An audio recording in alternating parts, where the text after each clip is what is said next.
എല്ലാവർക്കും നമസ്കാരം.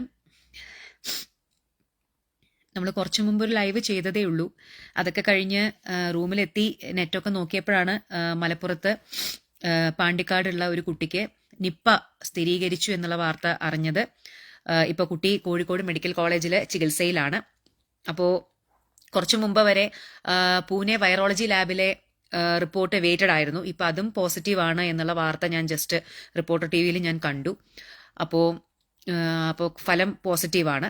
അപ്പോൾ അത് കൺഫേം ആയിരിക്കുന്നു.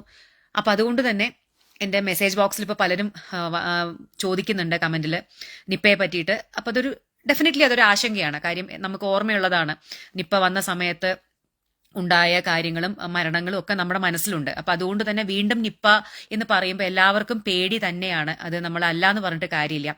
അപ്പൊ അതുകൊണ്ട് തന്നെ കുറെ പേര് അതിനെപ്പറ്റി ചോദിച്ചു. നോക്കൂ, ഇപ്പോഴത്തെ ഒരു അവസ്ഥയിൽ നമുക്ക് നിപ്പയുടെ കുറെ പോസിറ്റീവ് വശങ്ങളുണ്ട്. അതായത് കോവിഡ് പോലെ നമ്മൾ ഭയപ്പെടേണ്ട കാര്യമില്ല. കാരണം നിപ്പ വായുവിലൂടെ പകരില്ല. വളരെ ക്ലോസ് കോണ്ടാക്റ്റിലുള്ള ആളുകൾക്ക് മാത്രമേ നിപ്പ പകരുകയുള്ളൂ. അതായത് വളരെ അടുത്ത് പെരുമാറിയ ആളുകൾക്ക്. ശരീരസ്രവങ്ങളിലൂടെയാണ് നിപ്പ പകരുന്നത്. രക്തത്തിലൂടെ, ഉമിനീരിലൂടെ, മൂത്രത്തിലൂടെ, അങ്ങനെയുള്ള ശരീരസ്രവങ്ങളിലൂടെയാണ് ഒരാളിൽ നിന്ന് മറ്റൊരാളിലേക്ക് നിപ്പ പകരുക. അപ്പൊ അതുകൊണ്ട് തന്നെ ഇപ്പൊ ഈ പോസിറ്റീവായ കുട്ടിയെ അടുത്ത് നിന്ന് പരിചരിച്ച ആളുകൾക്കാണ് ഏറ്റവും കൂടുതൽ കിട്ടാനുള്ള സാധ്യത. അപ്പൊ അവരുടെയൊക്കെ ആ ഒരു സമ്പർക്ക പട്ടികയൊക്കെ തയ്യാറാക്കിയിട്ടുണ്ട്. ഈ കുട്ടി ഞാൻ മനസ്സിലാക്കിയെടുത്തോളം പെരിന്തൽമണ്ണ ഒരു സ്വകാര്യ ആശുപത്രിയിലായിരുന്നു. അപ്പോൾ അന്ന് കാഷ്വാലിറ്റിയിൽ വന്ന രോഗികളെ അടക്കം ട്രേസിംഗ് ചെയ്യുന്നുണ്ട്. കുട്ടിയെ നോക്കിയ ഡോക്ടർമാരെയും അതുപോലെ തന്നെ ബാക്കിയുള്ള ആരോഗ്യ പ്രവർത്തകരെല്ലാം ഇപ്പൊ തന്നെ ക്വാറന്റൈനിൽ ആക്കാനുള്ള തീരുമാനം എടുത്തിട്ടുണ്ട്. അപ്പൊ അതുകൊണ്ട് സമ്പർക്ക പട്ടികയൊക്കെ റെഡിയാണ്. എല്ലാവരെയും വളരെ ഇഫക്റ്റീവായിട്ട് ട്രേസ് ചെയ്തുകൊണ്ടിരിക്കുന്നുണ്ട്. അപ്പൊ അതുകൊണ്ട് തന്നെ ഇപ്പോൾ ഈ കുട്ടി പോയ വഴികൾ മുഴുവൻ നമ്മൾ അങ്ങനെ ഈ കോവിഡിന്റെ ട്രേസിംഗ് പോലെ അത്രയും അങ്ങനെയല്ല നിപ്പയുടെ ചെയ്യുന്നത്. വളരെ അടുത്തടുത്ത് നമ്മൾ വൈറസ് എന്ന് പറയുന്ന സിനിമ കണ്ടത് ഓർമ്മയില്ലേ? വളരെ അടുത്ത് നിന്ന് പെരുമാറിയ ആളുകൾക്കാണ് സാധ്യത. അപ്പൊ അങ്ങനെയുള്ള ആളുകളിൽ ആർക്കെങ്കിലും സിംറ്റംസ് ഉണ്ടെങ്കിൽ അവർക്ക് ടെസ്റ്റുകൾ ചെയ്യും. അപ്പൊ അതെല്ലാം വളരെ ഇഫക്റ്റീവായിട്ട് ചെയ്ത് തുടങ്ങിയിട്ടുണ്ട്. അപ്പൊ അതുകൊണ്ട് തന്നെ നമ്മൾ പേടിക്കേണ്ട കാര്യമില്ല. കാരണം ഇത് വളരെ കോവിഡിനെ പോലെ പടർന്നു പിടിക്കുന്ന ഒരു രോഗമല്ല. അത് ആദ്യം നമ്മൾ മനസ്സിലാക്കണം. ഇത് പടരാനുള്ള സാധ്യത ക്ലോസ് കോണ്ടാക്റ്റുകൾക്ക് മാത്രമേ ഉള്ളൂ. അതെന്തുകൊണ്ടാണ് ഇങ്ങനെ കോവിഡ് പോലെ പടരില്ല എന്ന് പറയുന്നത്? ഇത് ഇപ്പം വായുവിലൂടെ പകരില്ല. അതാണ് ഇതിന്റെ ഒരു നല്ല വശം. അതായത് നമുക്ക് കുറച്ച് സമാധാനിക്കാവുന്ന ഒരു വശം അതാണ്. വായുവിലൂടെ പകരില്ല, ക്ലോസ് കോണ്ടാക്റ്റിലൂടെയും ശരീരസ്രവങ്ങളിലൂടെയാണ് പകരുന്നത്. അപ്പൊ അതുകൊണ്ട് തന്നെ വളരെയധികം പടർന്നു പിടിക്കാൻ ആയിരക്കണക്കിനുള്ള ആളുകളേക്കൊന്നും പടർന്നു പിടിക്കില്ല. അടുത്തുള്ള ആ ഒരു കുറച്ച് ഇപ്പൊ ഞാൻ ന്യൂസ് കേട്ടപ്പോൾ കണ്ടത് 3 കിലോമീറ്റർ ചുറ്റളവിലുള്ള ആളുകളെയാണ് അവരിപ്പോ സ്ക്രീനിങ് ചെയ്യുന്നത്. പിന്നെ ഈ കുട്ടി വന്ന സമയത്ത് ആ കാഷ്വാലിറ്റിയിൽ പെരിന്തൽമണ്ണ അവിടെ കാഷ്വാലിറ്റിയിൽ ഉണ്ടായിരുന്ന ആളുകൾ അവരെയും ട്രേസ് ചെയ്യുന്നുണ്ട്, അവരുടെയൊക്കെ കാര്യങ്ങൾ നോക്കുന്നുണ്ട്. സോ അതുകൊണ്ട് പേടിക്കേണ്ട കാര്യമൊന്നുമില്ല. നമ്മൾ ജസ്റ്റ് ഒരു ജാഗ്രത മതി. പക്ഷെ ഒരു കാര്യം പ്രത്യേകം മനസ്സിലാക്കുക, നിപ്പയുടെ ലക്ഷണങ്ങൾ നമ്മൾ എല്ലാവരും അറിഞ്ഞിരിക്കണം. ഇപ്പൊ പ്രത്യേകിച്ചിട്ട് ഈ ഒരു കേസ് റിപ്പോർട്ട് ചെയ്യപ്പെട്ട ഇപ്പോ മലപ്പുറം ഡിസ്ട്രിക്റ്റിലാണ്. അപ്പൊ മലപ്പുറം, പാലക്കാട്, കോഴിക്കോട് അതൊക്കെയാണല്ലോ അടുത്തടുത്ത് കിടക്കുന്ന ഡിസ്ട്രിക്റ്റുകൾ. അപ്പൊ പ്രത്യേകമായിട്ട് ശ്രദ്ധിക്കുക. പനി, ഭയങ്കരമായ തലവേദന, നിർത്താതെയുള്ള ഛർദി, അതുപോലെ ശ്വാസതടസ്സം, പിന്നെ ബോധക്ഷയം, ബോധമണ്ഡലത്തിൽ വ്യത്യാസം, ഫിറ്റ്സ്, അപസ്മാരം, ഇതൊക്കെ ഉണ്ടെങ്കിൽ, പനിയുടെ കൂടെ ഇതൊക്കെ വരികയാണെന്നുണ്ടെങ്കിൽ ഡെഫിനറ്റ്ലി നിങ്ങൾ പനി വെച്ചിരിക്കരുത്. ഇപ്പോഴത്തെ ഒരു അവസ്ഥയിൽ നമുക്ക് എന്തുകൊണ്ടാണ് പനി എന്ന് പറയാൻ പറ്റില്ല. പല പല പല കാരണങ്ങളാണ്. ഇപ്പൊ നിപ്പയും വന്നു. അപ്പൊ അതുകൊണ്ട് തന്നെ പനി, വിട്ടുമാറാത്ത പനി ഉണ്ടെങ്കിൽ അത് സ്വയം ചികിത്സിച്ച് വീട്ടിലിരിക്കരുത്. പ്രത്യേകിച്ചിട്ട് ഞാൻ ഈ പറഞ്ഞ ലക്ഷണങ്ങളൊന്ന് മനസ്സിൽ വെക്കുക. പനിയുടെ കൂടെ തന്നെ നിർത്താതെയുള്ള ഛർദി, തലവേദന, ബോധമണ്ഡലത്തിൽ അതായത് പരസ്പര ബന്ധമില്ലാതെ സംസാരിക്കുക, പെരുമാറുക, പിന്നെ അതുപോലെ അപസ്മാരം വരിക, ശ്വാസതടസ്സം, നിർത്താതെയുള്ള ചുമയും കഫക്കെട്ട ശ്വാസതടസ്സം വരിക, ഇതൊക്കെ നിപ്പയുടെ ലക്ഷണങ്ങളാണ്. അപ്പൊ അങ്ങനെ ഉണ്ടെങ്കിൽ നിർബന്ധമായിട്ട് ഡെഫിനറ്റ്ലി അത് വെച്ചിരിക്കരുത്. അപ്പോൾ വിട്ടുമാറാത്ത പനി ഉണ്ടെങ്കിൽ തന്നെ വെച്ചിരിക്കാതിരിക്കുക. പ്രത്യേകിച്ചിട്ട് ഈ പറയുന്ന മലപ്പുറം, പാലക്കാട്, കോഴിക്കോട് ഭാഗത്തെ ഈ അടുത്തടുത്ത് കിടക്കുന്ന ഡിസ്ട്രിക്റ്റിലുള്ള ആളുകളെങ്കിലും പ്രത്യേകം ശ്രദ്ധിക്കണം കേട്ടോ. അപ്പൊ ഇത്രയുമാണ് നിപ്പയുടെ ലക്ഷണങ്ങളെ പറ്റി പറയാനുള്ളത്. ഇത്രയാണ് എനിക്കിപ്പോ ഇപ്പത്തെ ഒരു എമർജൻസി ആയിട്ട് പറഞ്ഞു തരാൻ മനസ്സിൽ വന്ന കാര്യങ്ങൾ. എന്തെങ്കിലും what about the necessity of wearing mask? നോക്കൂ ഗിരീഷ്, എന്തുകൊണ്ടും നമ്മൾ മാസ്ക് ധരിക്കുന്നത് കൊണ്ട് കുഴപ്പമൊന്നുമില്ല. കാരണം ഇപ്പോ നിപ്പയ്ക്ക് വേണ്ടി അല്ലെങ്കിൽ പോലും പല പല പനികളുണ്ട്. അതിൽ അധിക ശതമാനം പനികളും വായുവിലൂടെ പകരുന്നതാണ്. അപ്പൊ അതുകൊണ്ട് മാസ്ക് ധരിച്ചത് കൊണ്ട്, പ്രത്യേകിച്ചിട്ട് ഇപ്പൊ ഈ ഒരു ഇങ്ങനെയുള്ള ഒരു പകർച്ചവ്യാധിയുടെ സമയം ആയതുകൊണ്ട് തന്നെ മാസ്ക് ധരിച്ചത് കൊണ്ട് ഒരു കുഴപ്പമില്ല, നല്ലതാണ് എന്നേ ഞാൻ പറയൂ. അർജുന്റെ കാര്യം ചോദിക്കുന്നുണ്ട്. ഞാൻ എന്താണ് പറയുക? ഞാൻ വാർത്തകൾ കാണുന്നുണ്ട്. നമുക്കിപ്പോ നിങ്ങളെ പോലെ തന്നെ ഇരുന്ന് പ്രാർത്ഥിക്കാനല്ലേ പറ്റൂ. തിരിച്ചു വരട്ടെ എന്ന് പ്രാർത്ഥിക്കുന്നു. എത്രയും വേഗം അദ്ദേഹത്തിനെ കിട്ടട്ടെ. അദ്ദേഹത്തിനെ മാത്രമല്ല, അദ്ദേഹത്തിന്റെ കൂടെ വേറെയും ആളുകൾ ആ മണ്ണിന്റെ അടിയിൽ കിടക്കുന്നുണ്ട് എന്ന് പറയുന്നു. എത്ര പേരാന്ന് പോലും വിവരമില്ല. എല്ലാവരും രക്ഷപ്പെടട്ടെ, അത്രയല്ലേ ഇപ്പൊ നമുക്ക് പറയാൻ പറ്റൂ. പ്രാർത്ഥിക്കാന്നല്ലാതെ എന്താ നമ്മൾ ചെയ്യുക? എന്തൊക്കെ കഴിക്കാൻ പാടില്ല നോക്കൂ. ഇത് ഭക്ഷണത്തിലൂടെ പകരുന്നതൊന്നുമല്ല. പിന്നെ പ്രത്യേകിച്ചിട്ട് നമ്മൾ കഴിക്കാൻ പാടില്ല നിപ്പടെ കാര്യം അറിയാലോ. വവ്വാലുകൾ എപ്പോഴും നമ്മളൊരു ക്വസ്റ്റ്യൻ മാർക്ക് ആയതുകൊണ്ട് തന്നെ കടിച്ച് ഇട്ട്, അതായത് എവിടെയെങ്കിലും പഴങ്ങളൊക്കെ കിടക്കുന്നുണ്ടെങ്കിൽ കടിച്ചിട്ട്, അല്ലെങ്കിൽ അങ്ങനെയുള്ള പഴങ്ങൾ അവിടുന്ന് ഇവിടുന്ന് പെറുക്കി തിന്നാതിരിക്കുക. അത്ര ഒന്ന് ശ്രദ്ധിക്കുക കേട്ടോ. അപ്പോൾ അതൊക്കെ ഒന്ന് ശ്രദ്ധിക്കാൻ നോക്കിയാൽ മതി. പിന്നെ വവ്വാലുകളൊക്കെ കൂട്ടം കൂടി നിൽക്കുന്ന ഉപയോഗിക്കാത്ത കിണറുകളോ അങ്ങനെയൊക്കെ ഉണ്ടെങ്കിൽ അതിനെയൊന്നും ഡിസ്റ്റർബ് ചെയ്യാൻ പോവാതിരിക്കുക ദയവ് ചെയ്തിട്ട്. ഇപ്പോൾ വവ്വാലുകൾ കൂട്ടം കൂടി താമസിക്കുന്ന മരങ്ങള്, കിണറുകളൊക്കെ അതൊക്കെ ഉണ്ടാവുമല്ലോ, അവർക്കും ജീവിക്കണ്ടേ. അപ്പൊ അങ്ങനെയുള്ള സ്ഥലങ്ങളിൽ പോയിട്ട് നമ്മൾ പോയിട്ട് അവരെ ഉപദ്രവിക്കാതിരിക്കുക, അവിടുത്തെ വെള്ളം ഒന്നും ഉപയോഗിക്കാതിരിക്കുക കേട്ടോ. പഴങ്ങൾ കഴിക്കുന്നതുകൊണ്ട് പ്രശ്നമൊന്നുമില്ല. നമ്മളിപ്പോ കടയിൽ നിന്ന് വാങ്ങി പഴം കഴിച്ചുകൊണ്ട് എന്താ പ്രശ്നം? ഇത് വരുന്നത് എങ്ങനെയാ വെച്ച് കഴിഞ്ഞാൽ ഈ വവ്വാലുകൾ, ഇപ്പൊ ഇൻഫെക്റ്റഡ് ആയിട്ടുള്ള വവ്വാലിന്റെ ഉമിനീരിൽ ഇത് ഉണ്ടാവും. ഞാൻ പറഞ്ഞില്ലേ, ശരീരസ്രവങ്ങളിലൂടെയാണ് വരുന്നത്. അപ്പൊ ഈ വവ്വാല് പഴങ്ങളൊക്കെ കടിച്ച് രാത്രി കടിച്ചു പോകുമ്പോൾ ഇതിന്റെ ഉമിനീര് അതിൽ പറ്റിയിരിക്കുന്നുണ്ടാവും. അതേ പഴം നമ്മൾ കഴിക്കുമ്പോൾ ആണ് ഈ വൈറസ് നമ്മുടെ ഉള്ളിലേക്ക് എത്തുന്നത്. മനസ്സിലായോ? അതിന്റെ അർത്ഥം പഴം കഴിക്കാനേ പാടില്ല എന്നല്ല. നമ്മളിപ്പോ കടയിൽ നിന്ന് വാങ്ങി കഴിക്കണ പഴം അങ്ങനെ കടിച്ചതും അങ്ങനത്തെ പഴങ്ങളൊന്നും അല്ലല്ലോ. അത് കുഴപ്പമില്ല കേട്ടോ. അപ്പോൾ ഇത്രയും കാര്യങ്ങളാണ് നിപ്പ. ഞാൻ ഇപ്പോഴാണ് നമ്മുടെ എന്താ വെച്ചാൽ ഇങ്ങനെ ഒരു സിറ്റുവേഷനിൽ ഡെഫിനറ്റ്ലി അത് ആളുകളുടെ സംശയങ്ങൾ ഉണ്ടാവും അറിയാം. അതുകൊണ്ടാണ് ഞാൻ പെട്ടെന്ന് ലൈവ് വന്നത് കേട്ടോ. എന്തെങ്കിലും സംശയങ്ങളുണ്ടോ നിപ്പയെ പറ്റി? പേടിക്കൊന്നും വേണ്ട, ആശങ്ക വേണ്ട, ജാഗ്രത മതി എന്നുള്ളത് തന്നെയാണ് നമ്മൾ എപ്പോഴും നമ്മുടെ മനസ്സിൽ വെക്കേണ്ട കാര്യം. കാരണം ഇത് കോവിഡിനെ പോലെ നമ്മൾ ഭീതിപ്പെടുത്തുന്ന ഒരു പ്രശ്നമല്ല.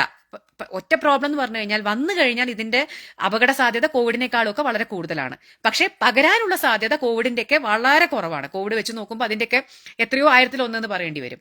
വളരെ ക്ലോസ് കോൺടാക്റ്റിലുള്ളവർക്ക് മാത്രമേ വരികയുള്ളൂ. പക്ഷെ വന്നു കഴിഞ്ഞു കഴിഞ്ഞാൽ അതിന്റെ തീവ്രത വളരെ കൂടുതലാണ്. ഇപ്പൊ ആ കുട്ടിയുടെ നില തന്നെ ഗുരുതരാണെന്ന് പറയുന്നു. രക്ഷപ്പെട്ട് വരട്ടെ.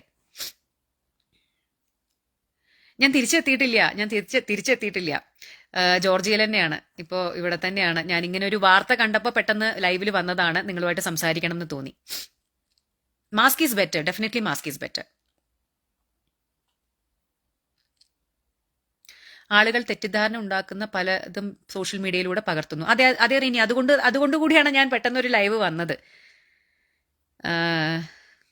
അതെ ഞാൻ ജോർജിയയിലാണ് കേട്ടോ, ജോർജിയയിലാണ്. അപ്പോൾ നമുക്ക് നെറ്റ് ഉണ്ടെങ്കിൽ ഇപ്പൊ എന്താ, നമുക്ക് ലൈവിൽ വരാലോ, എപ്പോൾ വേണമെങ്കിൽ നിങ്ങളെ കണ്ട് സംസാരിക്കാലോ. ഇവിടെ നെറ്റ് അത്യാവശ്യം വലിയ കുഴപ്പമില്ലാതെ കിട്ടുന്നുണ്ട്. സിംറ്റംസ് ഓൾറെഡി പറഞ്ഞില്ല, അതാ ഞാൻ ഒന്നും കൂടി പറയാം. വിട്ടുമാറാത്ത ശക്തമായ പനി, തലവേദന, വിട്ടുമാറാത്ത അതായത് കണ്ടിന്യൂസ് ആയിട്ടുള്ള വോമിറ്റിംഗ്, അപസ്മാരം, അതായത് ഫിറ്റ്സ്, പിന്നെ ബോധമില്ലാതെ സംസാരിക്കുക, പരസ്പര ബന്ധമില്ലാതെ സംസാരിക്കുക, പെരുമാറുക, പിന്നെ കഫക്കെട്ട്, ശ്വാസ തടസ്സം. ഇത് മെയിനായിട്ട് നിപ്പ ബാധിക്കുന്നത് തലച്ചോറിനെയാണ് കേട്ടോ, തലച്ചോറിനെയാണ്. അപ്പൊ നമുക്ക് ഈ ഫിറ്റ്സും ബോധക്ഷയവും ബോധത്തിൽ വ്യത്യാസമൊക്കെ വരുന്നതും നിർത്താതെ ഛർദ്ദിക്കുന്നതും ഒക്കെ തലച്ചോറിൽ ഇത് ബാധിച്ച് എൻകെഫലൈറ്റിസ്, മെനിങ്കോ എൻകെഫലൈറ്റിസ് എന്ന് പറയുന്ന ഒരു ബുദ്ധിമുട്ടുണ്ടാക്കുകയും ശ്വാസകോശത്തിനെയും ബാധിക്കാം കേട്ടോ. മെനിങ്കോ എൻകെഫലൈറ്റിസിലാണ് നമ്മുടെ തലച്ചോറിൽ നീർവീക്കം വരും. നീർവീക്കം വരുമ്പോഴാണ് നമുക്ക് സാധാരണത്തെ പോലെ ബോധമൊക്കെ മറയും. എന്തുകൊണ്ടാണ് ഈ രോഗം കേരളത്തിൽ ആവർത്തിച്ച് വരുന്നത് ചോദിച്ചാൽ ഇതിന്റെ സോഴ്സ് എവിടെയോ ഉണ്ടായിരിക്കും, അത്രയല്ലേ പറയാൻ പറ്റൂ. എപ്പോഴും വരുന്നത് ഇപ്പൊ ആ ഒരു പ്രത്യേക മേഖലയിലാണ്. ഇപ്പൊ തന്നെ കണ്ണൂർ അമേബിക് മെനിങ്കോ എൻകെഫലൈറ്റിസ് ബാധിച്ചിട്ട് ഒരു കുട്ടി അഡ്മിറ്റ് ആയിട്ടുണ്ട് കണ്ണൂര്. സോ ഇപ്പം നമ്മൾ മനസ്സിലാക്കേണ്ടത് ഈ നിപ്പയുടെ ഒരു സോഴ്സ് നമ്മുടെ നാട്ടിലെവിടെയോ ഉണ്ട്. അപ്പൊ അത് ഇടയ്ക്കിടയ്ക്ക് പുറത്തു വരുന്നു, അത്രയേ ഉള്ളൂ. യെസ്.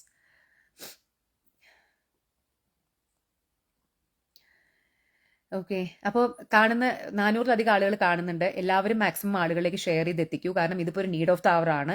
നിപ്പ എന്ന് കേൾക്കുമ്പോൾ തന്നെ പലർക്കും ഭയങ്കര പേടിയുണ്ട്. അപ്പൊ അതുകൊണ്ട് ഇത് സ്രവത്തിലൂടെയാണ് പകരുന്നത്. ഇപ്പോൾ നിങ്ങൾ വൈറസ് സിനിമ കണ്ടതിൽ ഓർമ്മയില്ലേ, അവർ ഛർദ്ദിക്കുന്ന സമയത്ത്, തുപ്പുന്ന സമയത്ത്, അതൊക്കെ ഡീൽ ചെയ്യുന്ന ആളുകൾക്കാണ് ഇത് വരുന്നത്. അതിൽ പറഞ്ഞത് ഓർമ്മയില്ലേ, എന്താ പറയാ, കൂടെ നിന്നതാണെങ്കിലും ഉമ്മ ഇങ്ങനെ എപ്പോഴും എല്ലാം പൊത്തിപ്പിടിച്ചിട്ട് നിൽക്കുന്ന, ഈ ആശുപത്രിയുടെ മണം ഇഷ്ടമില്ലാത്തതുകൊണ്ട് ആ സിനിമ ഓർമ്മിച്ചാൽ നിങ്ങൾക്ക് മനസ്സിലാവും. പക്ഷെ അടുത്ത് നിന്ന് പരിചരിച്ച ആളുകൾക്കാണ്, അടുത്ത് നിന്ന് പരിചരിച്ച നഴ്സിന് കിട്ടി, അടുത്ത് നിന്ന് പരിചരിച്ച, അതായത് ഛർദ്ദിക്കുന്ന സമയത്ത് വേഗം കൊണ്ടുപോയിട്ട് ഇത് കൊടുക്കുന്നത്. അതായത് അതാ ഞാൻ പറഞ്ഞത്. അപ്പൊ നമ്മുടെ ആ സ്രവങ്ങൾ, നമ്മൾ ഛർദ്ദിക്കുന്ന ഛർദിൽ, സലൈവ, മൂത്രം, മലം, രക്തം എന്നീ ശരീരസ്രവങ്ങളിലൂടെയാണ് ഇത് പകരുന്നത്.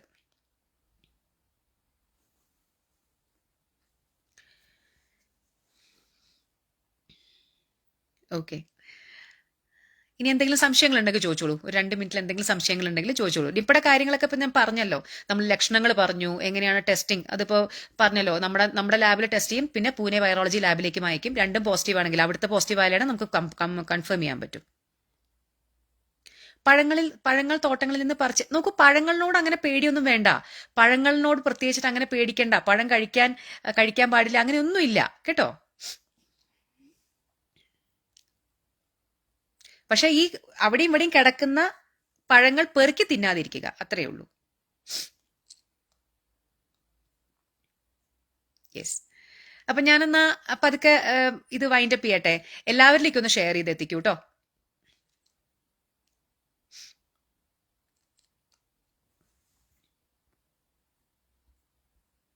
രാധക് വി കെ എന്ന് പറയുന്ന ഒരാള്, എന്റെ ചേച്ചി നിപ്പ മലപ്പുറത്ത് വന്നിട്ടുണ്ടെങ്കിൽ അത് കൈകാര്യം ചെയ്യാനുള്ള സിസ്റ്റം ആരോഗ്യ മേഖലയിൽ കേരളത്തിലുണ്ട്. അവർ നന്നായി കൈകാര്യം ചെയ്തുകൊള്ളും. ചേട്ടാ, രാധാകൃഷ്ണൻ എന്നുള്ളതിന്റെ ആയിരിക്കും രാധക് എന്നുള്ളത് അല്ലേ? അതിന് ഞാൻ അവര് നന്നായി കൈകാര്യം ചെയ്യുന്നില്ല എന്നൊന്നും പറഞ്ഞില്ലല്ലോ. ചേട്ടന് ഇത് കേൾക്കാൻ താല്പര്യമില്ലെങ്കിൽ എന്തിനാണ് ഇവിടെ വന്നിരിക്കുന്നത്? ഇത് അൺഫോളോ ചെയ്ത് പോവാലോ. ഞാൻ ചേട്ടന്റെ വീട്ടിലൊന്നും വന്നിട്ട് ഇത് കാണണം പറഞ്ഞിട്ട് അപേക്ഷിച്ചിട്ടൊന്നും ഇല്ലല്ലോ. എന്റെ ഉത്തരവാദിത്തമാണ് എന്റെ പേജിൽ ഇങ്ങനത്തെ കാര്യങ്ങൾ. ഇതൊരു ഹെൽത്ത് അവയർനെസ് പേജാണ്. അങ്ങനെയുള്ള ഹെൽത്തുമായി ബന്ധപ്പെട്ട എന്ത് കാര്യങ്ങൾ വന്നാലും ഞാൻ ഇവിടെ വരും, ലൈവ് ചെയ്യും. അത് കേൾക്കാൻ താല്പര്യത്തോടു കൂടി ഇരിക്കുന്ന എത്രയോ പേര് ഈ പേജിലുണ്ട്. ഓക്കെ, ചേട്ടന് താല്പര്യം ഇല്ലെങ്കിൽ ചേട്ടൻ ഇത് കേൾക്കണ്ട. ഓക്കെ.